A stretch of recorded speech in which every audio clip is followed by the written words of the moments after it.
I don't really know how to do the intro for this video because there's probably 15 to 20 different topics that we're going to be covering in this, but there's everything from the aftermath of what happened in Florida with the Hurricane Milton and how this gave somebody who does boat life. Like I used to do van life. I used to live in a van. It looks like this guy lives in his sailboat in Florida. How now he has a $2 million streaming contract from a massive streaming platform called Kick because he stayed in his sailboat, and his biggest worry was not dying. It was waking up the next day being broke. So that's a real thing. Good job. You survived a hurricane. Here's $2 million. Come stream for us. Then you have TD Bank is doing a $3 billion legal settlement. Absolutely insane. And then you have liberals in committee hearings in Canada that just melt down and start swearing, like hardcore swearing. Then you got Pierre Poilievre, who takes a really, really hard stance on not only terrorism and denouncing terrorism, but also parental rights. You see, Canada is this very, how do you say this, woke, disgusting place where the government is saying, yeah, we understand that you're parents, but your kids have more rights than you do as a parent because we support 10-year-olds and 13-year-olds to make massive life decisions for themselves, and there's nothing that you can do about it. That's obviously clearly wrong. So what Pierre Poilievre is suggesting is that parents whose children are addicted to drugs, like minors, right? Right now, there's no forced treatment. The kids can just do whatever, and the parents can't do anything because they are treated as if they have full rights, even though they are minors. So Pierre Poilievre has now taken a very hard stance, forcing the Liberal government to also take a stance, surprise, surprise, on the fact that, no, they should be forced to go to, drug rehabilitation and basically stop the addiction, because a lot of minors are dying from drug overdoses in Canada. Surprise, surprise, because the government supplies free drugs to its population. It's a vicious circle. So stick around for the full thing if you can, because again, there's like a whole whack of other stories. Plus, one of my favorites in this is the fact that immigrants are now taking to social media, immigrants to Canada, and they're showing how to properly, what they would deem properly, immigrate to Canada vis-a-vis assimilation. It's kind of crazy, and it's a very rare W, I suppose, flipping the script. Welcome back to the channel. Welcome back to another video, everybody. Before we get into it, I do want to encourage you all to smash the like button and subscribe if you haven't yet already. It does really help grow the channel. We are this close away from 410,000 subscribers. And if you haven't yet already, I highly recommend you guys visit the link down below in the description or the pinned comment below to get yourself one of these sticker packs. Now, there are other stickers. There's also other merchandise, but you get these sticker packs right now. They are really, really selling out. And for those that haven't heard before, for channel members to this channel or to the other one, House of Canada, on the community tab post, there is a code there to get 15% off of sticker packs. Now, I'm working to make a code for all of the merchandise for channel members, but make sure to join the membership if you would like access that 15% off. If not, link down below in the description or the pinned comment below. Without further ado, let's get into this video. So for those that have missed it, we got to glaze over the polls here. Pierre Poilievre, in a nutshell, TR too long didn't read, he is just wrecking everybody else. Landslide victory projection. 228 projected seats with the bottom line of 200, a top end of 247. Like, that is insane. I mean, there's not even going to be room for anyone else in the House at this point. Then you got Justin Trudeau and Liberals at 53 projected seats, the Bloc at 42, and Jagmeet all the way down. I got to zoom in, not to be condescending, but because my eyes are bad. 18 points, little numbers for little man. 99% likely across the board for the Conservatives of winning the most seats and odds of a majority government. So everything is looking smooth sailing. And now let's take a look at this kind of rare occurrence coming out of overseas somewhere here in New Zealand. So Tom Phillips, who disappeared with his 3 children in 2021 in New Zealand, have resurfaced in recently captured video. Filmed by a group of pig hunters, this video marks the first sighting of the father and 3 children in 3 years. That's crazy. I don't know what, I mean, maybe they're living off grid.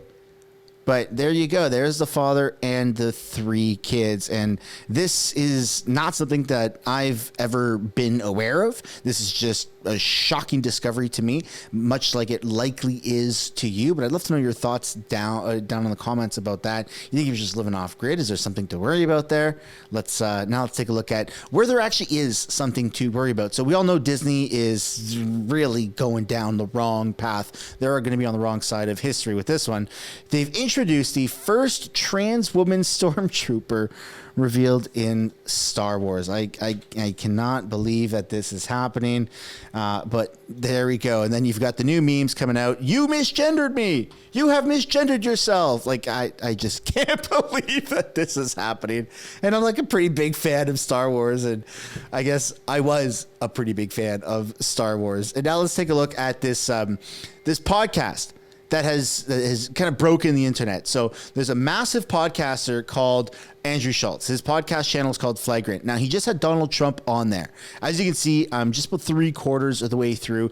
It's a phenomenal podcast. Highly recommend you guys go check it out. And in there, he does not have any hiccups. Like, you know, he's held accountable for any times he veers off of the beaten path of what the question originally was. And then he circles back and explains why he does that. Right? It's called weaving. That's what the term he says. And then you have Google that says, podcast hosts laugh in Trump's face as he struggles to defend rambling. Podcast host laughs when Trump describes himself as basically a truthful person. I mean, it's just so inaccurate. And this is right from Google. So Elon Musk's reply is Google is controlled by far left activists. I've listened to 3/4 of that podcast, and it was phenomenal. Probably one of Trump's best podcast. Like, I highly recommend you guys go check it out. And Google is just so freaking wrong. And I hate to see what the hell is happening with our world. And you have these people, these woke radical leftists that are screaming mis and disinformation while they are the ones that are doing that exact thing. It's just hypocrisy at the highest level. So now we got to talk about Lieutenant Dan, the man who stayed in a sailboat in Florida while Hurricane Milton just went over him. And there was a few people that chose to stay in Florida while this hurricane passed over. And I mean, it's just unbelievable. But here's Lieutenant Dan riding the waves.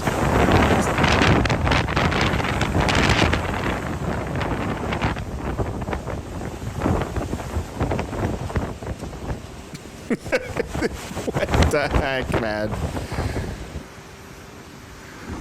All right, so what's come of this? He made it through. He's alive. Well, the popular streaming platform Kick, a competitor to Twitch, has said that Lieutenant Dan survived Hurricane Milton in his 20-foot boat after refusing to evacuate. Now he's been offered a $2 million Kick deal and a $100,000 boat. This is insane.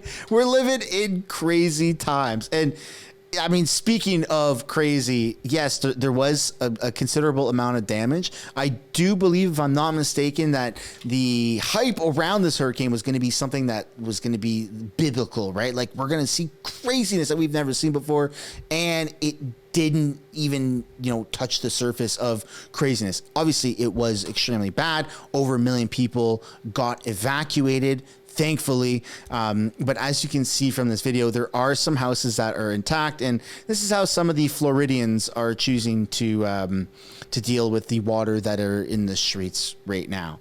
And again, if I'm not mistaken, they suspected that the water levels would be about halfway up of the telephone poles, if not all the way up, right? I think it was high at one point. The projections were as high as 15 feet, which is insane. But I'd love to know what you guys have to say about that. And let me know your perspective of Hurricane Milton. Like, what have you seen and gathered from social media of the aftermath that has occurred because of that hurricane? Now let's shift over into Canadian news.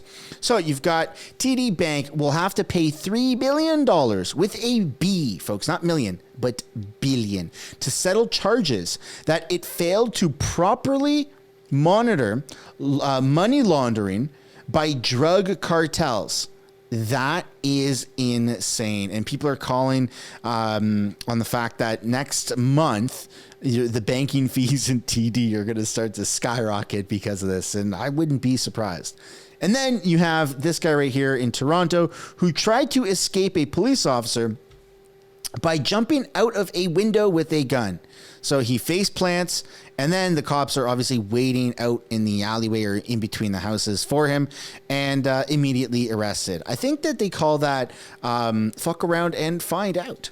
And then here is this recently surfaced video of a immigrant who has like his entire TikTok presence, it seems, is about how to properly immigrate to Canada. Welcome to the day in the life of an immigrant who is trying his best to be a Canadian. And as you can see, I am trying my best to tackle these bushes in my backyard, and I wanted to share a quick thought with you guys. So just like shaping these bushes is taking a bit of learning and effort, so does adapting to a new country. And honestly, as an immigrant, I have been doing my best to embrace the Canadian way of life. Look, every cut and trim is a small step in making these bushes look great. Similarly, every day brings new lessons and experiences as I try to adapt myself into the Canadian culture. And you know what? It's all about patience and persistence, because little by little we all adapt and grow. So whether it's trimming the bushes or finding your place in the new country, remember, it's a journey and every effort counts. And then I ended my day with the quintessential Canadian way of life, which is to have a beer and relax and enjoy the nature that we have in this beautiful country of Canada.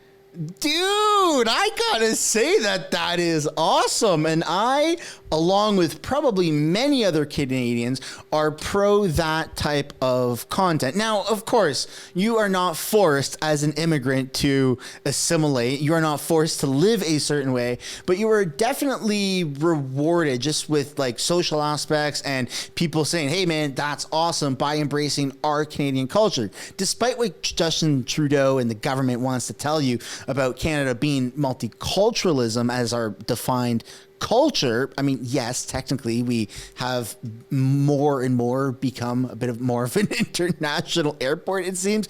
Canada's culture is, is its own unique thing. We have lots of nature. We have our own unique accents across the world. We do definitely like our beer. We extremely, very much like our hockey. In fact, whatever major city you are closest to, that should be probably the team that you cheer for. And then you're supposed to hate with every ounce of blood in your system other major hockey teams in Canada. Like if you're a Canucks fan, you know, every other team is the worst. And if you're a Toronto Maple Leafs fan, then you think the world revolves around you. I'm just joking, but also not really, because I used to live in Toronto and I understand what that's like. But nonetheless, let me know down in the comments if you are pro that type of content from immigrants. That's a very interesting take. And then we have this video here. So a Canadian bank is refusing to give the customer cash without proof of why he needs it. Now, I don't know if this is something that you guys have personally experienced, but I most certainly have. Whether you're taking money out to buy a vehicle, whether you're taking money out to put down on your mortgage, whether you're taking money out just to take money out, it doesn't really matter. I think it's if it's over $3,000 or if it's any, money or any amount of substance, that could be hundreds, it could be thousands. It's really up to the bank's discretion, I believe, on this one. They ask you in great detail, where is this money going? Now, there was a bit of a trend for a while where people were saying the most absurd things, like they're bleaching their butthole and stuff like that, and just making it super awkward for everyone in the area. But let's just take a look at this video anyways. I can't, wait, I don't understand. What are you talking about? So I can either give you a bank draft, or if you're going to get cash, I will need an invoice for the car purchase. Why? No, I'd like to. It's for if the car's payments for in cash. I can't use a bank draft. Are you buying from like a private? Yeah, it's private. person? It's literally from my friend. From your friend? Yeah, but he wants it in cash. Can he give you like anything that you're purchasing from him? No, I don't. You don't need that. Bro, what is it? I'm only asking for 3. What is this? It's my money. I'm allowed to withdraw from my own bank account. Yeah, so I can. You said that. What's the maximum limit you can give a withdrawal to a customer? It's $3,000 on the day. You've already mentioned that multiple times. Yeah, not today. Why not today? Today I would need a bank draft, or I would get an invoice. But why you don't? You need proof of what it is. Why is that? And why is that? Why is that? Why do you need it? Why do you need me to tell you what it is? Why do you need? What kind of proof is that? I bring in a note. Like what? How is that? What is that going to change? I don't understand. So that would. You give me my money. I bring in a note. Okay, I would like cash, please. Yeah, I won't be able to give you cash today. Okay, wait. I'm just going to sit here until you give me cash. So I'm not going to leave. Okay. If you want, we can have a sit there. And then do what? Who am I waiting for? I can get the manager to talk to you. Well, yeah, get the manager because this is it's unbelievable. Wow, that is insane. Okay, so this is the state of Canada, folks. And 3,000, anything over 3,000, I believe you're supposed to call ahead. Like, that's the bank's policy. Not a lot of people do it. And it's very rare that you'll ever be denied taking that money out, but it might be more than 3,000. It might be 10,000, but I think 3,000 is like the bare minimum in this kind of weird policy where you have to technically call ahead so that the bank can make sure that they have the funds. And if you don't call, you just show up ahead and say, hey, later on, I'd like to withdraw $4,000. The bank says, okay, come back and we'll have that money ready for you, right? Because the bank doesn't even hold that much money. That whole theory or movies of robbing a bank and taking out massive amounts of cash, like that's not really a thing. Everyone is just kind of leveraging debt, it seems. And so this guy, that's why he insisted multiple times, well, you said the maximum I can take is 3,000, so that's what I'm looking for, 3,000. I just find so much corruption that unless you are holding your own cash in your hands or something similar, if it's in your bank, it's not even really your money. And that's just so friggin' scary. And I don't know if it's always been this way. If you go back 15, 20 years, if it felt this volatile to just even have money or investments with the bank, or this scary, maybe not volatile was the right word, but was it always like this to the older audience? Was Canada always this messed up with our banking? Please let me know down below in the comments. And then we've got Raquel Dancho, who is back from mat leave. It's been a few weeks now at least. And she says, breaking, Conservatives move motion to designate Sami Dune as the Houthis as the terrorist entities. So Sami Dune are the people in this video here that were at that protest in Vancouver that were burning the flags and calling for the death of Canadians, Israel, and Americans. Israel, burn, burn! Fanning the flames. Politicians across the country accusing speakers at a downtown pro-Palestinian rally of crossing the line. I find this sort of violence completely unacceptable. Vote John Rustad for BC Conservatives. David Eby also condemning the action. Boo. In a statement saying this kind of rhetoric is wrong and has no place in our province.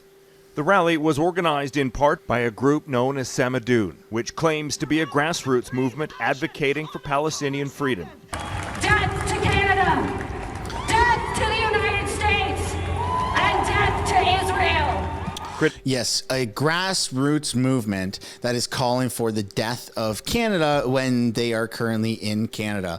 That's extremely scary and terrifying. And the Conservatives are doubling down. This is what got Pierre suspended, by the way. Right? Remember the other day when the House Speaker was like, hey, attention, everybody. The Leader of the Opposition, unless he, wants to apologize, he's suspended for a day. That just broke the internet for 24 to 48 hours. And some of that still lingers to this day, right? But that's what got him suspended in the first place. Was he accused Melanie Joly, Foreign Affairs Minister of Canada, of pandering to Hamas sympathizers. And it's this Samadoun group right here in Vancouver who's been listed as a terrorist organization by Israel, by Germany, and CSIS and RCMP are investigating the matter. And the Liberals say we protect their freedom of expression and their Charter of Rights. And that's just a messed up answer for someone that is calling for the death of Canada in totality, which, ipso de facto would mean Canadians, which would mean you and I. I personally don't agree that people should be able to say that. That's kind of messed up. And then here is what Pierre had to say about the matter at a press conference earlier today. Let's take a quick look here. Given the immigration minister's shocking comments about the lack of security vetting for migrants, should Canada suspend bringing any more refugees from Gaza? Okay, and before we continue this, I do want to also add in that this is the difference in leadership. Pierre Poilievre is showing that he's an extremely strong leader and going to lay down very strong and strict ground rules against terrorism and terrorists here in Canada. And we've all known, or at least you should know by this point, that Justin Trudeau and the Liberals, they pander to terrorists. They are sympathizers to terrorists. It doesn't make any sense at all. Canada is not a safe hub. At least it should not be for terrorists around the world. Get the hell out of this country if that's your objective of being a terrorist. Pierre Poilievre is the only party, or the Conservatives are the only party that are standing strong against that. It doesn't make any sense. It sounds conspiratorial. It sounds insane. It sounds made up, but that's just the reality. That's the truth. But here we go. Let's see what his answer was. We can't let anyone in unless they have been thoroughly vetted. All of their background, all of their affiliations need to be clearly vetted, because you're quite right in saying that this government of Justin Trudeau has let in criminals and terrorists. In the case of, think of this case of this apparent ISIS fighter who appears to have been in a video cutting up a human body on a crucifix in the Middle East. He did this, according to this video, before he was granted admission to Canada and then given citizenship in this country. And then finally, we had to arrest him because the French reached out and said they had intelligence that he was about to carry out a massive terrorist attack here in the greater Toronto area. Mm-hmm. And then there was a second terrorist who got into this country and then ultimately was preparing an attack on Jews from Canada to go to New York, where he was going to kill the Jewish population there. Justin Trudeau has lost control of our borders. His radical ideology, his total incompetence, and his appalling border policies are dangerous to the country. When I am Prime Minister, yes, we will welcome immigrants, but we will do so by vetting security and their lawfulness, and ensuring that the people who come here are safe and our citizens are likewise safe. That is a phenomenal answer. That it's also a breath of fresh air. Like, Justin Trudeau does not exert that type of a stance. Justin Trudeau panders because he doesn't want to cut his voter base, right? And it doesn't even matter. Justin, it doesn't matter. You're tanking in the polls. It doesn't matter what you say at this point. You're only going to cause more division. You're going to cause more hatred, and you're not protecting Canadians. Canada is not and should never be a safe haven for terrorists. We've seen this time and time again where it's the opposite. Trudeau is almost encouraging it. It's ridiculous. Doesn't make any sense. And then you have even more lingering pro-Palestine protests that are still going on, man. This one's in Ottawa. Blocking traffic. So the text that's happening now, you Ottawa students are blocking the King Edward and Laurier Highway exit to campus. Shame, shame you, Ottawa! Shame, shame you, Ottawa! Shame, shame you, Ottawa! and the cops had to redirect all the students that wanted to attend, all of the teachers that were there. I mean, it's just crazy what is going on. And then let's take a look at, speaking of craziness, the the little bit of a swear off here in a committee here, and I still can't believe this. Actually, this is on the record. This is nuts. Point is, I thought Mr. Erskine Smith had more integrity than that. Than to worry, not be worried about $400 Point of order. million Like, what is this stolen absolute from bullshit? taxpayers. This is absolute bullshit. Whoa, whoa, Come whoa. on. Okay, Come on, all right. Come on. My integrity? Let's, you can fuck right off. Okay.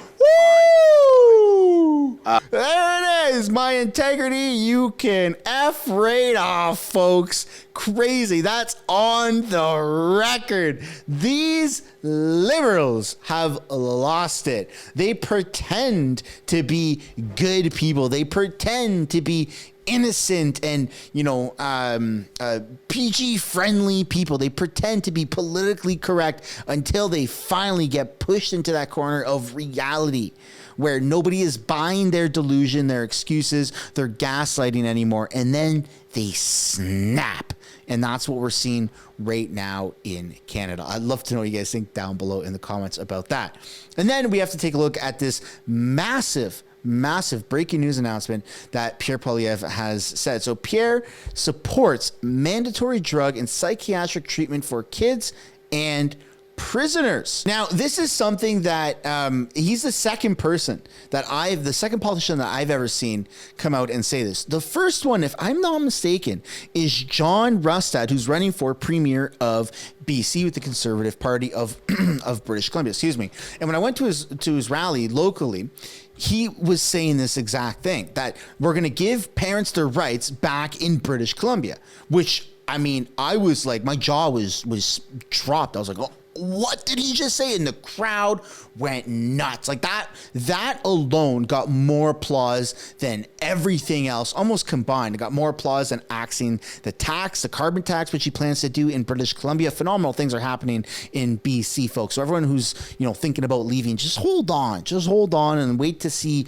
Rustad in so he can fix this woke province and get us back on track. So now Pierre is also taking that stance. This is wild. So Pierre announces this in a video that we're about to watch right now. Stick around, because after this video, Freeland is also questioned about this, and her response is gonna shock you. Let's take a look at what Pierre says first. I wanted to ask you about involuntary treatment. In Ontario, this is something municipalities are calling for. The big city mayors, they started a motion on this, and they are debating and updating the Healthcare Act to actually implement involuntary treatment. I know in the past you said you were open to it, but you needed more time to learn about it. So where do you currently stand on this? Thank you very much. Great question. We just heard testimony from the parents of a beautiful young girl named Brianna from British Columbia, who the authorities released from a psychiatric hospital despite the fact that her parents had begged them to keep her in treatment. She had stabbed her hand with a pencil. She was clearly a very big danger to herself. The system released her, offered, of course, crack pipes and other drug paraphernalia for her to safely use drugs. She ended up in a homeless encampment where she died of an overdose, a teenager. There's no question in my mind that she should have been in mandatory, involuntary, psychiatric, and substance abuse treatment rather than in a homeless encampment in a tent. So I believe for children and for prisoners who are behind bars, there should be mandatory drug treatment when they are found to be incapable of making decisions for themselves. For adults, again, I'm still doing a lot of research on how that would work. But what I will say is we need to defund the unsafe government supply of drugs that the Trudeau and the NDP regimes are pushing on the population. We need to ban hard substances, start to prosecute drug criminals, scan the shipping containers to stop illegal drugs and guns from coming in. Scan the cans, baby. Treat addiction with rehab and recovery so that we can bring our loved ones home drug-free. There you go. So that's a very strong stance. That, again, only from what I've witnessed, he's the second politician. Ask you about involuntary. He's the second politician, the first federally, to take this type of a hard stance. And when questioned about this at a press conference, this is what Chrystia Freeland had to say. Look at that fart-smelling face, man. She knows what's coming. She knows what's coming. Good afternoon, Trevor Owens with Global National News. Mr. Poilievre said today that he supports involuntary drug treatment for minors and those in prison. Do you support that position? Look, let me just start by saying... Let me be clear. The drug crisis, the overdose crisis, is a real tragedy. And I think we all have to begin our thinking about it from remembering that, so many families in Canada are touched by this. And for each family, that is a tragedy. It's a son or a daughter. It's a father or a brother. who has their life really wrecked by addiction and who sometimes loses their life. And I think it is very important to start with that realization and, you know, really to be compassionate and really to recognize how painful and how horrible this is for the people who get pulled into that, and also for their families and their friends and everyone who loves them. So that would be the first thing I would say. And I really want to say it, especially to all those families. In terms of what we need to do, I think that it is clear that we need to take a science-based approach. We need to listen to our doctors and healthcare professionals. And we also need to take a public safety-based approach. I had a really good conversation about this and many other issues with Miron Demkiv, the Toronto Chief of Police, talking both about the compassion and the care and also the public safety side of things. And that means that we have to use all the tools we have at our disposal. We have to be sure people get the treatment they need. And sometimes a person can be too sick to really recognize what treatment they need.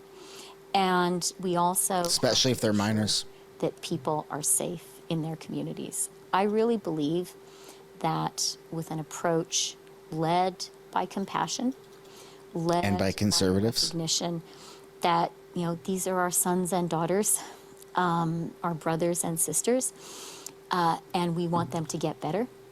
And also, we need to be sure our streets are safe, our communities are safe, our kids can take public transit home. Okay, so in case you're wondering what the actual hell she just said, by the way, this took 3 minutes and 6 seconds to basically say, damn it, Pierre beat us to the punch. That is a phenomenal thing that we agree with, but we can't directly say that we agree with, because then, of course, there would be mass outrage and any liberal supporters would then just say, well, then I might as well jump to conservatives. So we would ultimately tank in the polls even further, which isn't something that we can possibly afford, because then I wouldn't be the finance minister of this country. I would be out of job. Canada would start thriving once again. And we can't have that, because then me and my family, we would no longer have the wealth that we've accumulated by ripping off this country, sucking at the teat of the taxpayers and somehow getting away with it. And if that was still overly aggressive and just a lot of garbage, which I purposely did that, Chrystia Freeland agrees with Pierre Poilievre. She did not say anything about disagreeing. She indirectly admitted that she agrees with Pierre, because how the hell else are you going to tackle this? You're going to say, well, no, we should permit minors to do whatever the hell they want. They know best, but we're not going to let them drive, vote, buy alcohol or tobacco, but we're going to give them drugs because that's Canada, and then we're going to let them overdose? Of course not. You'd have to be insane. You would have to be insane to say that. But Freeland is trying to skirt that line between insane and not agreeing with Pierre Poilievre, which still lands her in the loony bin. 3 minutes and 6 seconds, and all she had to say was, I do agree with Pierre Poilievre. Holy smokes, folks, this is some breaking news. And the worst part about it is the fact that I put it at the end of the video. I shouldn't have done that. So please put down in the comments, watch to the end of the video, everybody. Next time, I'll do my best to put this at the start of the video. That's where we're going to end it. I hope you liked it. Drop a like on the video, subscribe if you haven't already, and we will see you in the next one. Bye for now.